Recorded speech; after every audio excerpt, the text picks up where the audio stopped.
Ashis Bengali math টিউটারে তোমাদের স্বাগত জানাই। আশা করি তোমরা সবাই ভালোই আছো। আজকের একটি নতুন ভিডিও নিয়ে তোমাদের সামনে চলে এলাম। আমি আজকে করব ক্লাস 7-এর পরিবেশ বিজ্ঞান দ্বিতীয় পর্যায়ক্রম মূল্যায়নের 100% কমন একটি সাজেশান এবং তার প্রশ্নগুলো যে দিয়েছি তার উত্তরও সঙ্গে সঙ্গে দেব তোমাদের।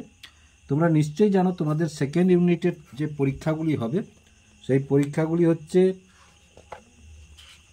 দেখো এখানে দেওয়া আছে সেকেন্ড ইউনিটে যে পরীক্ষাগুলি হবে দ্বিতীয় পর্যায়ক্রম মূল্যায়নের পরিবেশ, ভৌত পরিবেশের আলো হবে, চুম্বক হবে, তড়িৎ হবে, পরিবেশ বান্ধব শক্তি হবে, আর লাইফ সায়েন্স পার্ট থেকে পরিবেশের সজীব উপাদানের গঠনগত বৈচিত্র্য, কার্যগত প্রক্রিয়া। এবার দেখো এই যে চারটা চ্যাপ্টারের উপরে কোনো স্কুল 30 নম্বরের প্রশ্ন করবে, আবার কোনো স্কুল 35 নম্বরের প্রশ্ন করবে, আর এটাই কোনো স্কুল 15 নম্বরের করতে পারে, আবার 20 নম্বরেরও করতে পারে। তোমাদের জানো নিশ্চয়ই এবারে 50 নম্বরের পরীক্ষা, 50 নম্বরের পরীক্ষা এবং সময় 1.5 ঘন্টা। তাহলে এবার চলে এসো আলোচনা করি। একটি নিষ্প্রভ বস্তু হলো, আমি এখানে দাগটা দিয়ে দিচ্ছি, তাহলে একটি সূর্য নিষ্প্রভ বস্তু হলো মানে যে সমস্ত বস্তু থেকে কোনো আলো উৎপন্ন হয় না বা আলো পাওয়া যায় না, তাহলে ইট, এখানে ইট হবে উত্তর। ঈশ্বর এভাবে এবার বলতে দেখো সঠিক উত্তরটি বেছে লেখো, তাহলে এখানে লিখতে পারো এই যে সিটটা হচ্ছে ইট, এভাবে লিখতে পারো বা এভাবে দাগ দিতে পারো। ঈষৎ স্বচ্ছ বস্তুর উদাহরণ হলো বায়ু, জল, স্বচ্ছ কাঁচ, কুয়াশা। ঈষৎ স্বচ্ছ বস্তুর উদাহরণ হলো কুয়াশা। সমতল আয়নায় যে অক্ষরটি পার্শ্বীয় পরিবর্তন হয় না, সমতল আয়না না যে অক্ষরটির পার্শ্বীয় পরিবর্তন হয় না সেটা হলো ও আছে, আর আছে, এস আছে এবং এল আছে। তাহলে দেখো ওর কোনো পার্শ্বীয় পরিবর্তন হয় না। আপতন কোণ 30 ডিগ্রি হলে প্রতিফলন কোণ হবে, দেখো আপতন কোণ যা হবে প্রতিফলন কোণ তাই হবে, তাহলে 30 ডিগ্রি হবে। সূচিত্র ক্যামেরায় মোমবাতির প্রতিকৃতি পাওয়া যায় উল্টানো, সোজা, পার্শ্ব পরিবর্তন, কোনোটাই নয়, উল্টানো পাওয়া যায়। দিনের বেলা কাঠির ছায়া সবচেয়ে ছোট হয় দুপুর 12টা, বিকাল 3টা, সকাল 10টা, সকাল 8টা। তাহলে দুপুর 12টায় কাঠির ছায়া সব থেকে ছোট হয়। প্রতিফলনের উপর আপতন বিন্দুতে আঁকা লম্বকে আপতিত রশ্মি, অভিলম্ব, প্রতিফলিত রশ্মি, সমান্তরাল রশ্মি, তাহলে অভিলম্ব বলা হয়। দিনের দৈর্ঘ্য 12 ঘন্টার বেশি হলে ফোটে গম, ডালিয়া, আখ, আলু। গম। একটি চৌম্বক পদার্থের উদাহরণ হলো কাঠ, তামা, প্লাস্টিক, লোহা। লোহা।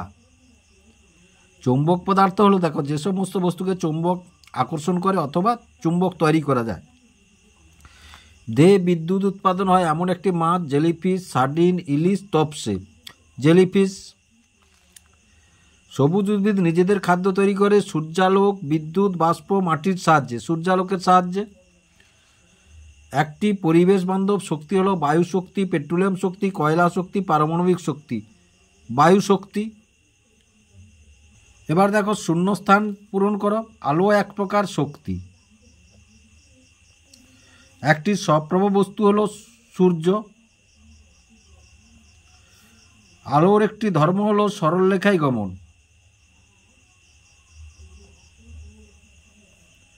সরলরেখায় গমন। ছায়ার গাঢ় অন্ধকার অঞ্চলকে বলে প্রচ্ছায়া। এক্স রশ্মি আবিষ্কার করেন বিজ্ঞানী রন্টজেন।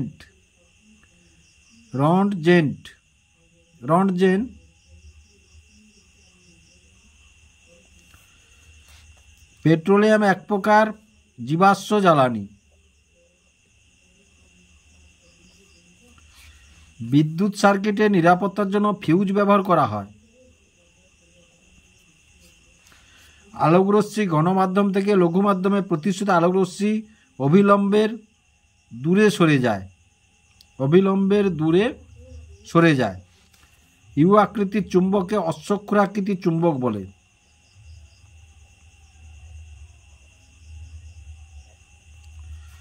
শুষ্ক বায়ু বিদ্যুতের কুপরিবাহী।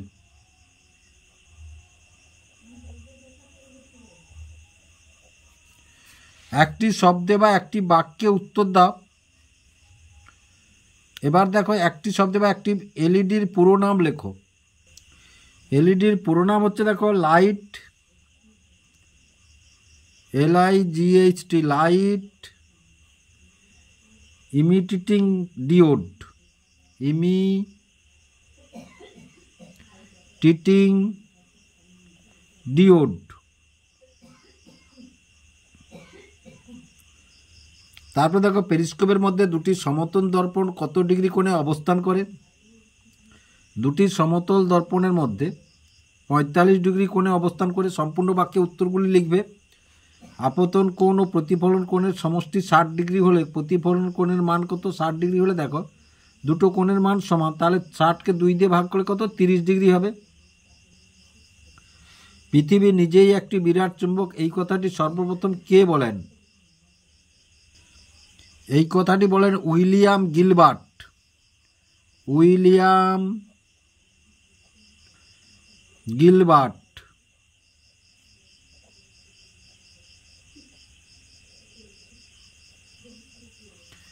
একটি তরল জীবাশ্ম জ্বালানির নাম বলো। পেট্রোলিয়াম বা kerosene. Petroleum.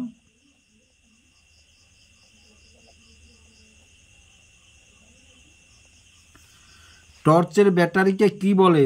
Primary cell. Primary cell বা disposable cell. Disposable cell. Electric বাল্বের ফিলামেন্ট কোন ধাতু দিয়ে তৈরি? টাংস্টেন ধাতু দিয়ে তৈরি। টাংস্টেন। সোলার ক্যালকুলেটর কোন শক্তিতে বদলে যায়? আলোক শক্তি তড়িৎ শক্তিতে বদলে যায়। আলোক শক্তি তড়িৎ শক্তিতে বদলে যায়। তড়িৎ শক্তিতে বদলে যায়।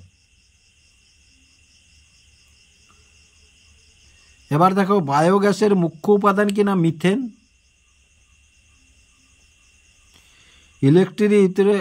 ইস্ত্রির ভিতরে কোন তারের কুণ্ডলী থাকে? নাইক্রোম তারের কুণ্ডলী থাকে। নাইক্রোম তারের কুণ্ডলী থাকে। এবার দেখো সংক্ষিপ্ত উত্তর দাও, প্রাইমারি সেল কাকে বলে? তাহলে দেখো যে সেলের ভিতরে রাসায়নিক পদার্থের ব্যবহারের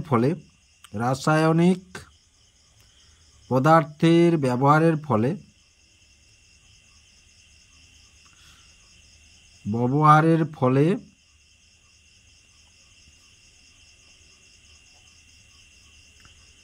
রাসায়নিক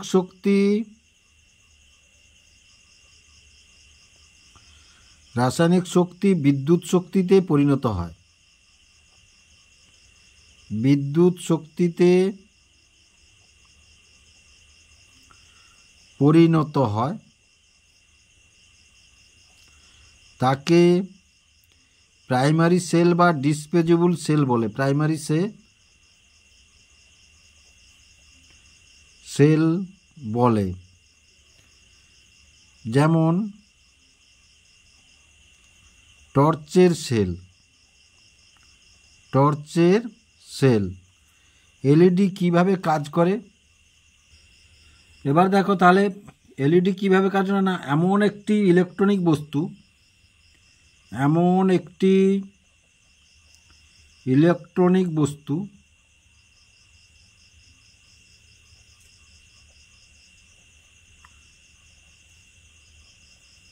বস্তু যা সামান্য তড়িতেই আলো দেয়।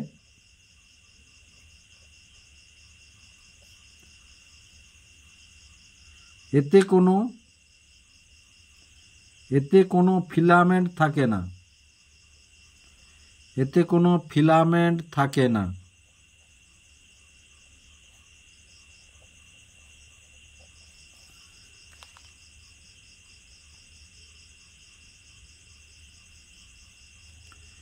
এতে তড়িৎ শক্তি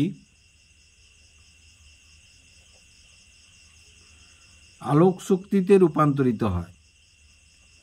আলোক শক্তিতে রূপান্তরিত হয়।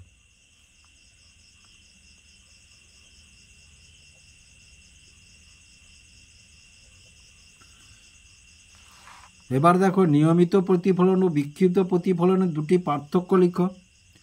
তাহলে দেখো এক, নিয়মিত প্রতিফলন সমতলে হয়।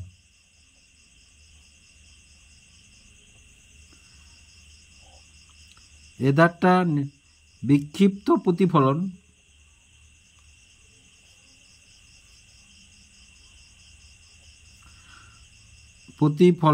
অসমতলে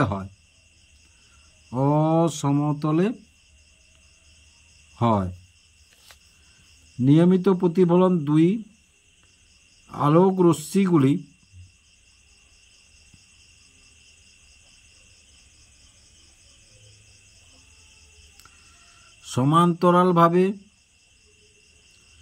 সমান্তরালভাবে প্রতিফলিত হয়।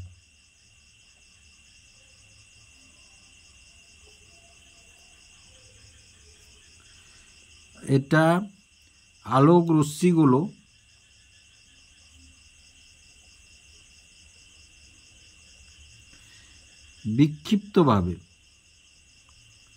বিক্ষিপ্তভাবে প্রতিফলিত হয়।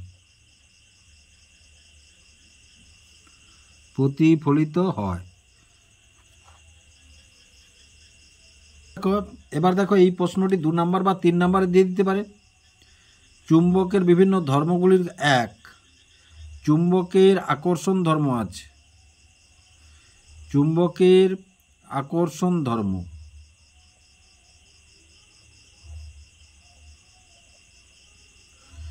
2, চুম্বকের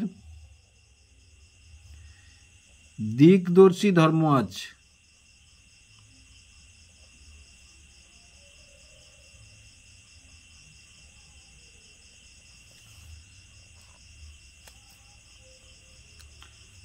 3,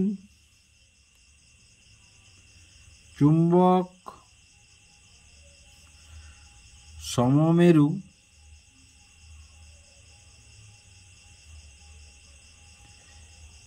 সমমেরুকে বিকর্ষণ করে, কিন্তু বিপরীত মেরুকে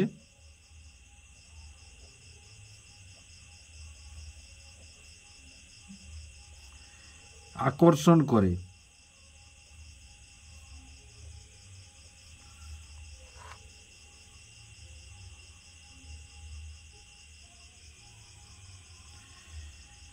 একক মেরুত্বের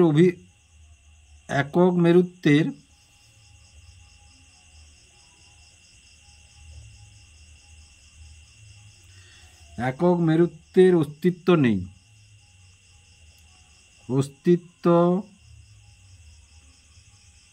নেই। 5,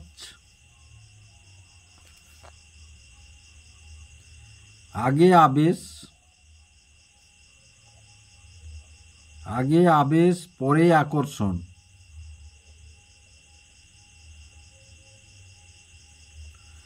আগে আবেশ পরে আকর্ষণ।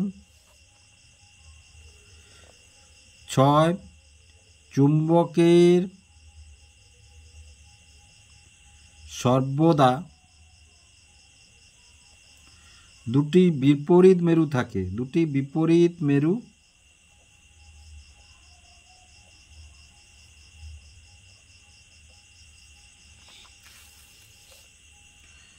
এবার দেখো আলোর প্রতিফলনের সূত্র দুটি লিখো।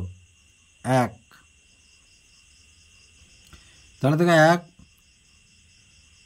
আলোর আপতন কোণ ও প্রতিফলন কোণ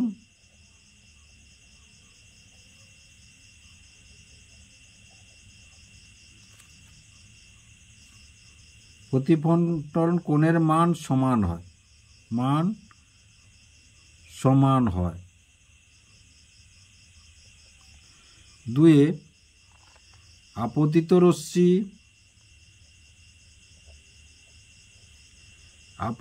রশ্মি ও প্রতিফলিত রশ্মি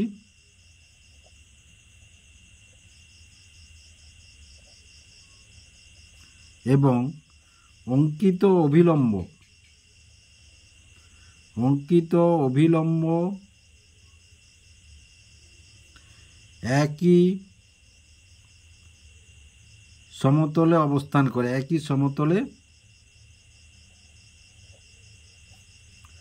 অবস্থান করে।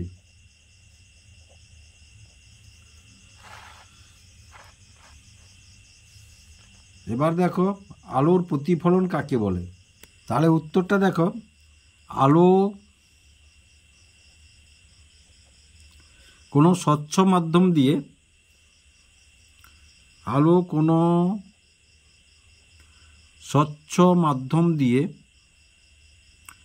স্বচ্ছ মাধ্যমের ভিতর দিয়ে যাওয়ার সময়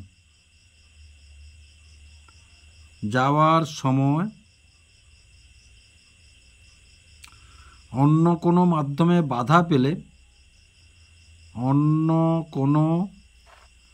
মাধ্যমে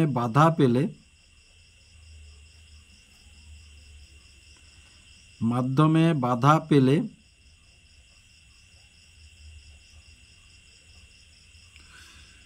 দুই মাধ্যমের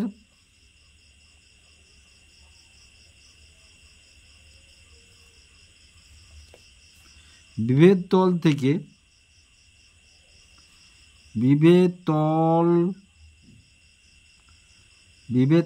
থেকে কিছু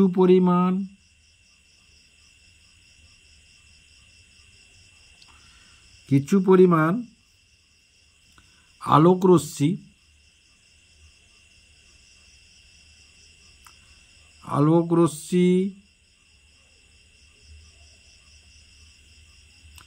আগের মাধ্যমে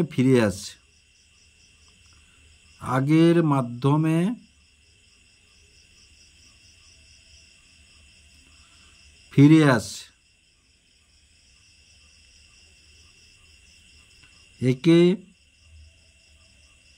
এই ঘটনাকে আলোর প্রতিফলন বলে। আলোর প্রতিফলন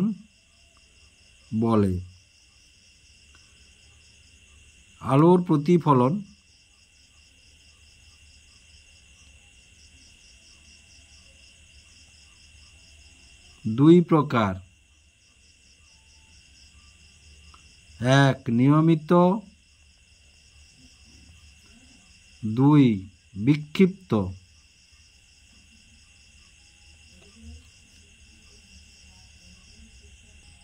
তারপরে দেখো রংধনু কি।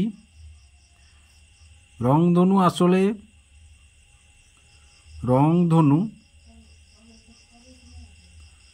আসলে সূর্যের সাদা আলোর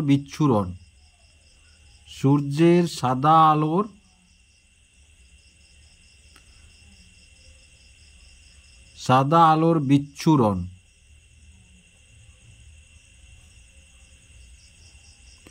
কখন সৃষ্টি হয়? যখন আকাশে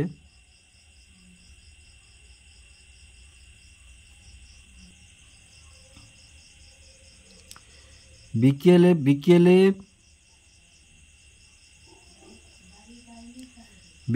বৃষ্টির পর বিকালে বৃষ্টির পর সৃষ্টি হয়।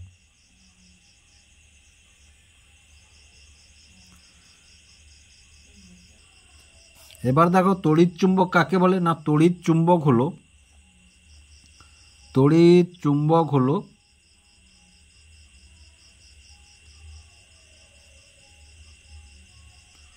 তড়িৎ চুম্বক হলো বৈদ্যুতিক চার্জ। বৈদ্যুতিক চার্জ চৌম্বকীয় মুহূর্ত। চৌম্বকীয় মুহূর্ত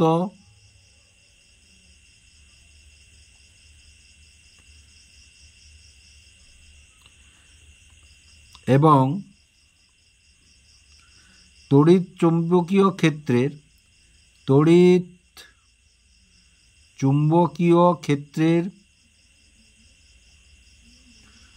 চুম্বকীয় ক্ষেত্রের মিথস্ক্রিয়া ক্ষেত্রের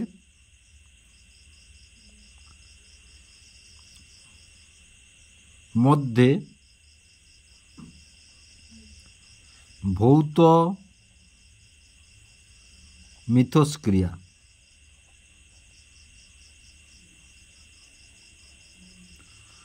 অর্থাৎ একটি চৌম্বক দণ্ড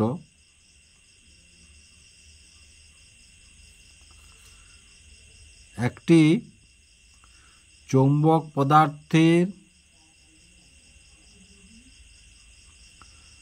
দণ্ডের উপরে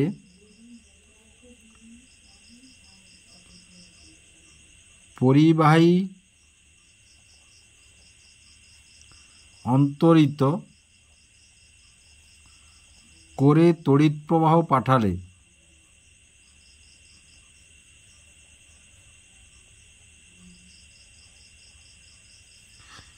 চৌম্বক পদার্থটি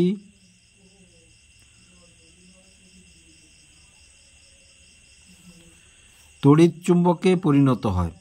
তড়িৎ চুম্বকে পরিণত হয়।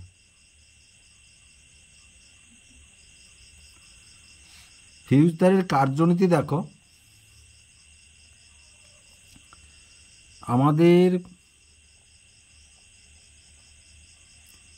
আমাদের বাড়িতে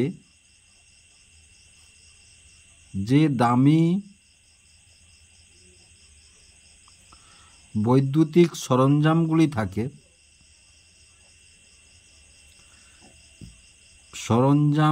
থাকে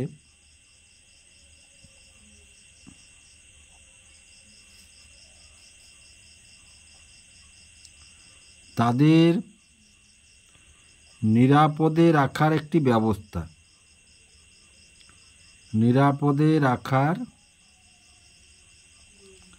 একটি ব্যবস্থা।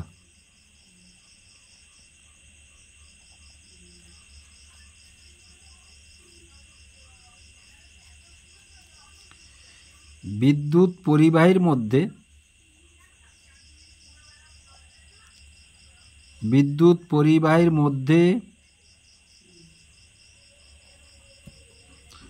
এমন এক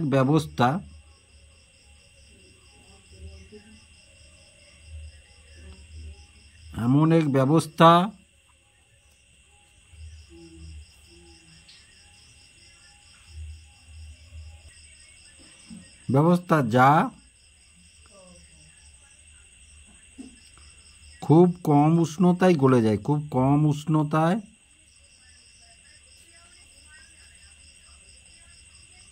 গলে যায়।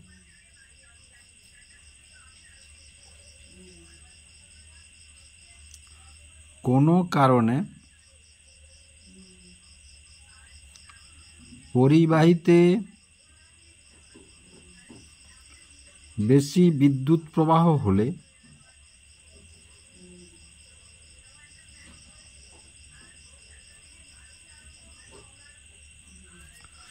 দুর্ঘটনা ঘটতে পারে।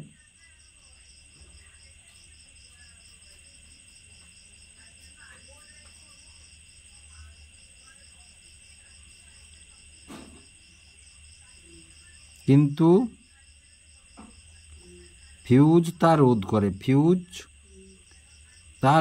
করে।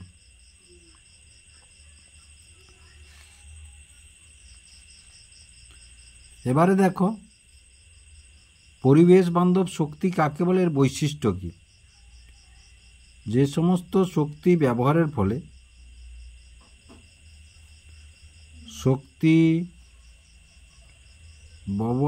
ফলে পরিবেশের কোনো ক্ষতি হয়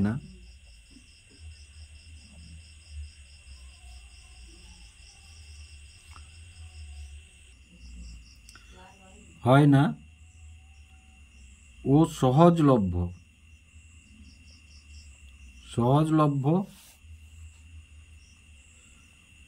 সেইরূপ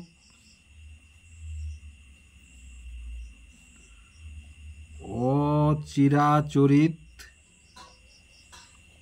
শক্তিকে পরিবেশ বান্ধব শক্তি বলে।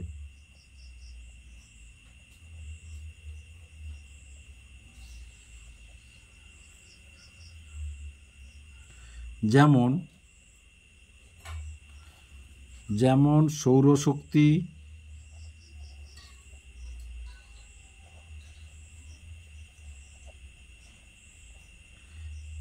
বায়ু শক্তি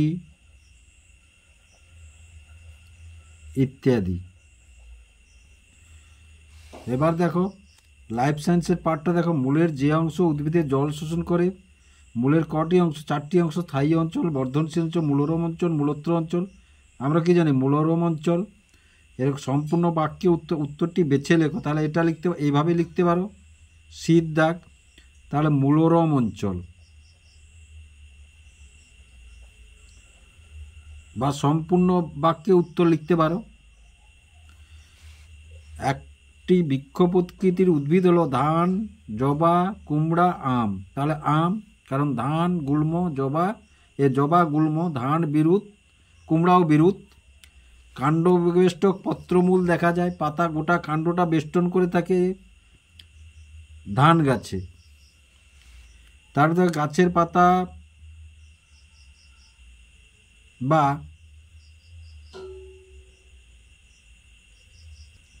গাছের পাতা বাতাসে ছাড়ে অক্সিজেন, নাইট্রোজেন, হাইড্রোজেন ও হিলিয়াম গ্যাস।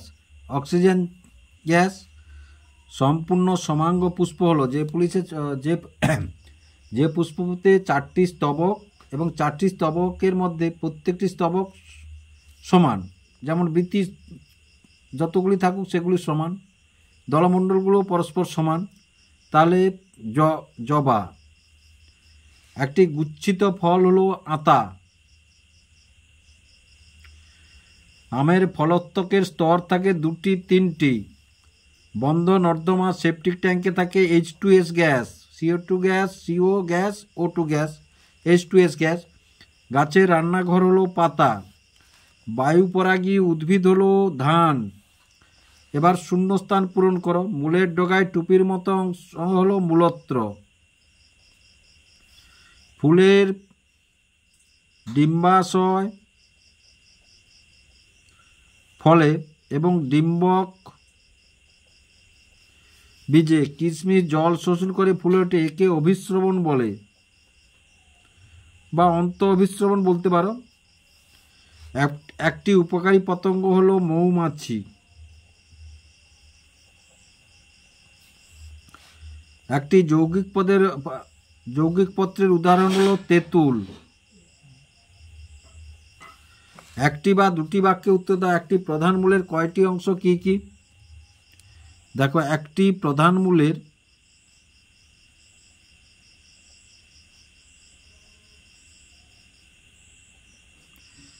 4টি অংশ।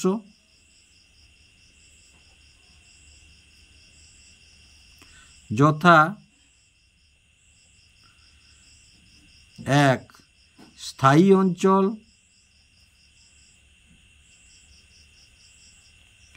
2 বর্ধনশীল অঞ্চল,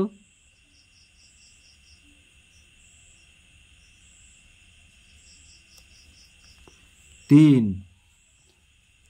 মূলরম অঞ্চল,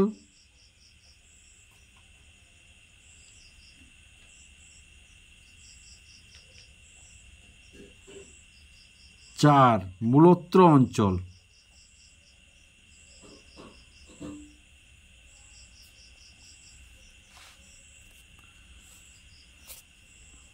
এবার দেখো জেকবস অর্গ্যান কি। অর্গ্যান কি দেখো, সাপ সাপ বা টিকটিকির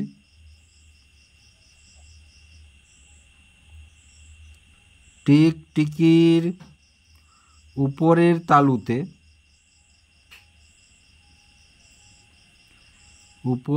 তালুতে একটি অঙ্গ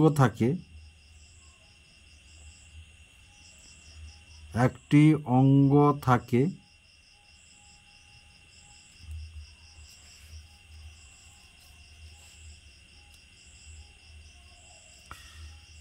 যা সাপ ও টিকটিকিকে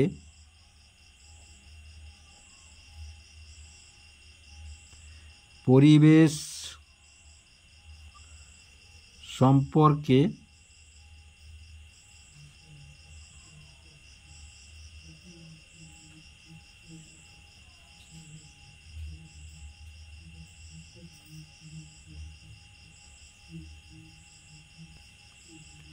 সচেতন করে।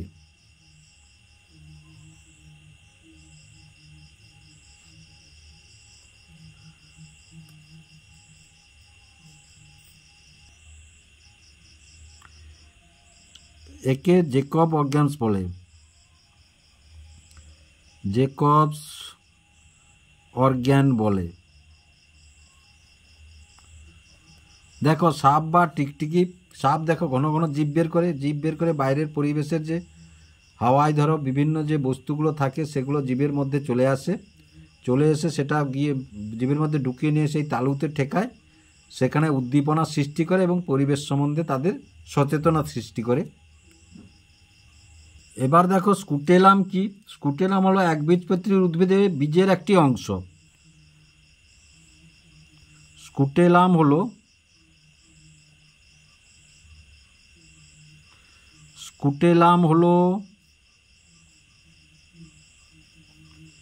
একবীজপত্রী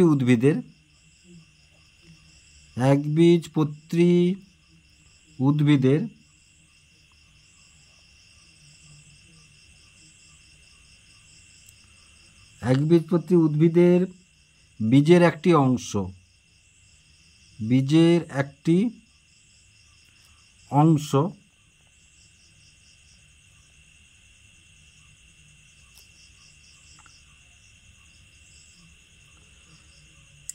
যা পাতলা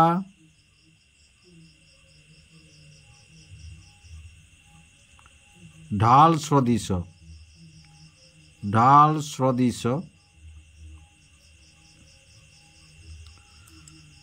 ভ্রূণের চারপাশে থাকে।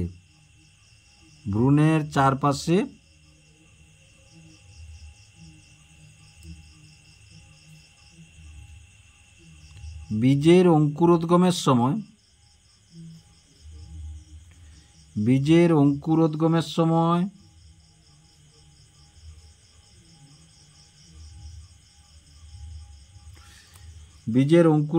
সময় পুষ্টি সরবরাহ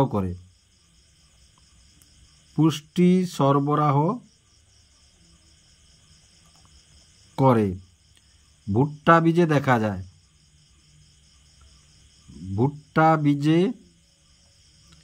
দেখা যায়। উদাহরণ। এবার দেখো পত্রফলকের কাজ কি। পাতার যে প্রসারিত অংশ সেটি পত্রফলক। উত্তর 1, পত্রফলক পাতার রান্নাঘর হিসাবে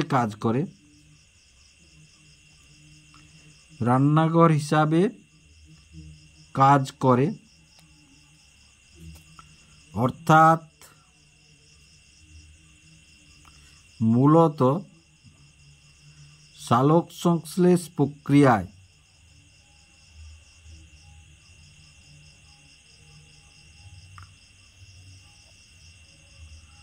প্রক্রিয়ায় খাদ্য উৎপন্ন করে।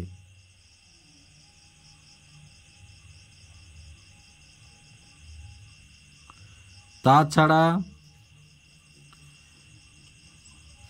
গ্যাসের আদান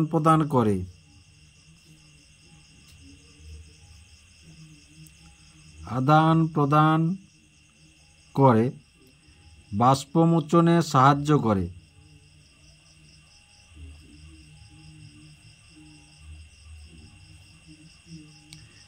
গাছের সৌন্দর্য বৃদ্ধি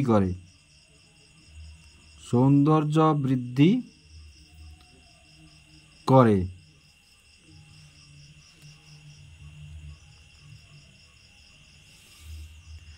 স্বপরাগযোগ কাকে বলে? তাহলে উত্তরে যদি আমরা দেখি, যখন একই উদ্ভিদের দুটি ফুলের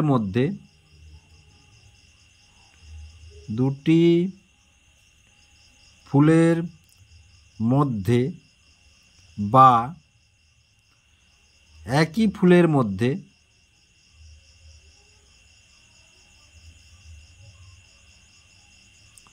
যখন পরাগযোগ ঘটে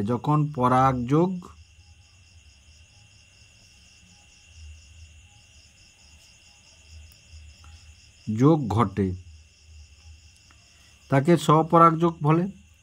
এবার দেখো, একটি সম্পূর্ণ ফুলে কয়টি অংশ কি কি? উত্তর যদি দেখি, একটি সম্পূর্ণ ফুলের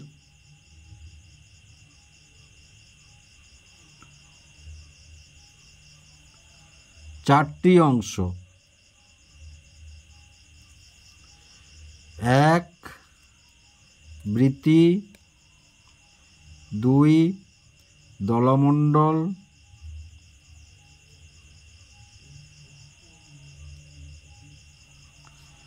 3 পুংস্তবক,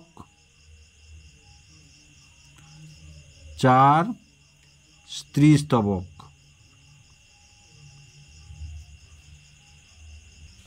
এবার দেখো আমের গঠন। মূলত আমের দুটি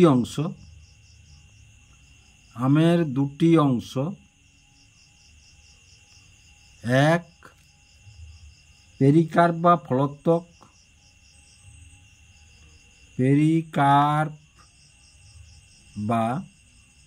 ফলোত্বক, 2 বীজ। এবার দেখো ফলোত্বকের 3টি অংশ, 3টি স্তর। 1 বৈত্তক,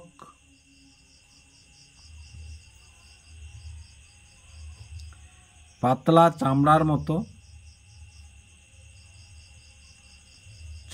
মতো, যা কাঁচাতে সবুজ ও পাকাতে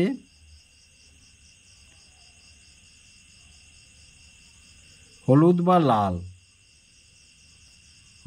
বা লালাভ। 2 মধ্যত্বক,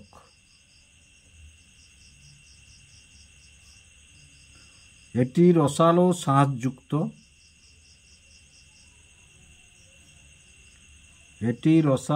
শাঁসযুক্ত। আমের এই অংশটি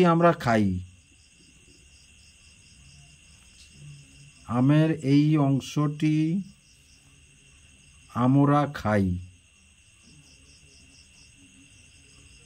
দেখো, এটা ছোট প্রশ্ন পড়ে, আমের কোন অংশ আমরা খাই? তারপরে 3 দাগে অন্তত্বক,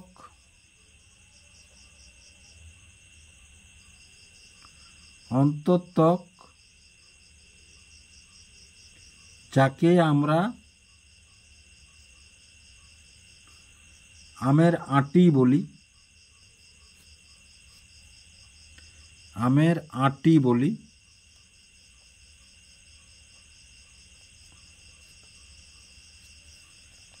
এটি বীজকে ঢেকে রাখে।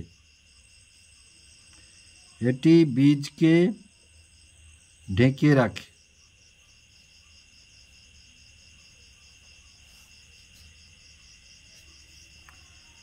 এবার বীজ দুটি বীজপত্র নিয়ে গঠিত। দুটি বীজপত্র নিয়ে গঠিত।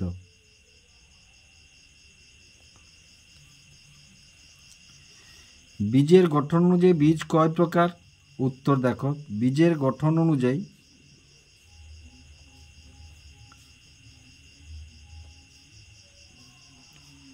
বীজ 3 প্রকার।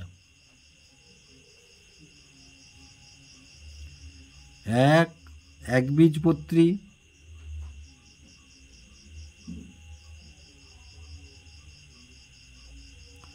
একবীজপত্রী, 2 দ্বিবীজপত্রী, 3 বহুবীজপত্রী। একটি মাত্র বীজপত্র থাকে, দুটি বীজপত্র থাকে, 3টি বীজপত্র থাকে। এর উদাহরণ হচ্ছে ধরো ভুট্টা,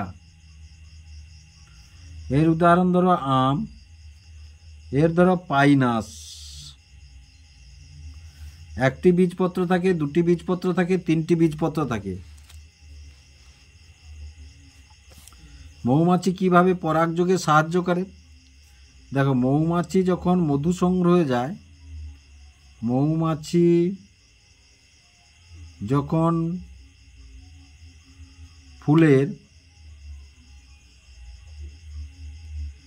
ফুলের মকরন্দ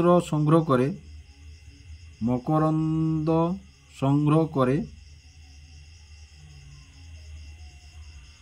তখন তার ডানা পায়ে পরাগরেণু লেগে যায়। পরাগরেণু লেগে থাকে অন্য ফুলে গিয়ে বসলে আবার সেখানে ওই পরাগরেণু গর্ভমুণ্ডে পতিত হয়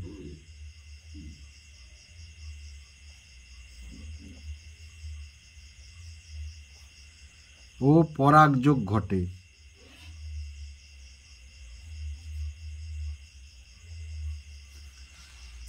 এবারে দেখো, ব্যাপন অভিস্রবণের দুটি পার্থক্য লিখো।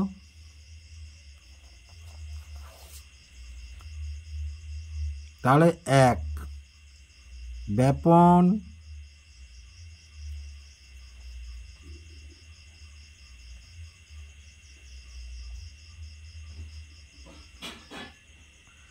তরল গ্যাসীয়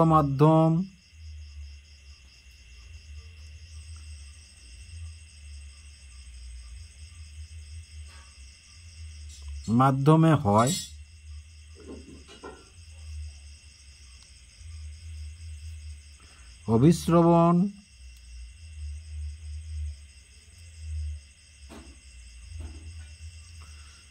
অভিস্রবণ কেবল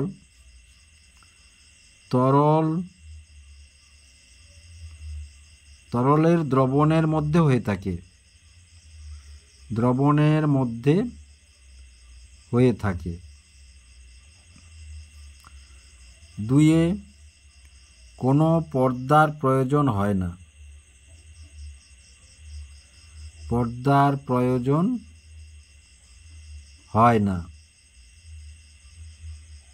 অর্ধবেদ্য পর্দার প্রয়োজন হয়। অর্ধবেদ্য পর্দার প্রয়োজন হয়।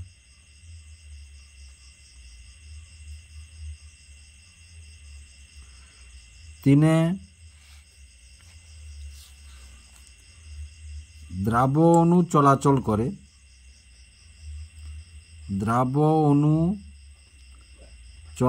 করে। এটা দ্রাবক অণু চলাচল করে।